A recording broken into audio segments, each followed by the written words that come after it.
台北高校逼出命案，有一名越南籍的受刑人甲马来西亚籍的受刑人拍死。发生代志了后，就人质疑讲，这内面的官员互相暗号。不过台北高校表示讲，因两个人无熟悉，拢会晓讲华语，所以安排关共警是无问题。那交警署调查了后，初步也认定加价无违宪。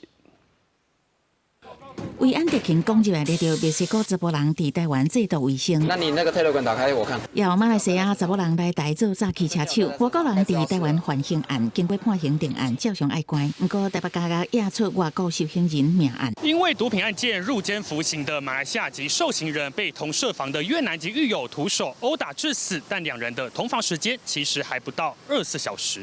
到底什么原因拍死人？检方已经介入调查。不过去年这件案件，动手的越南籍受刑人犯杀人等罪入监，有真侪解剖的记录，也互甲方的帮社安排甲相关管理，互人控告有缺失。事后的处理方式也互人质疑隐瞒暗号。配房有一个很重要的考量，就是说这两个绝对不能有一些仇恨嫌隙在。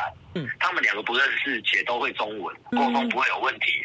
这是最主要的，所以说不让他独居，就两个在一起。初步了解啊，北监处理过程上无不当。北监回应配房无违反规定，矫正署调查了后，初步判定甲方无疏失。即摆检方嘛介入以杀人罪嫌侦办，不过矫正机关状况真济，北监捌发生受刑人叫人性侵，检察院纠正北监管理失当，花监嘛捌压出受刑人相拍，台东当先加压要受刑人提笔攻击护理师。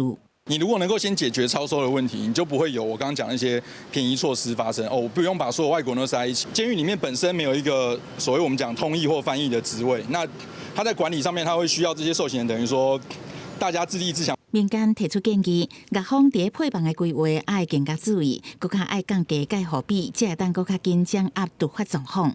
到目前为止，各加价的外国籍受刑人拢总有1409人。记者采访报道。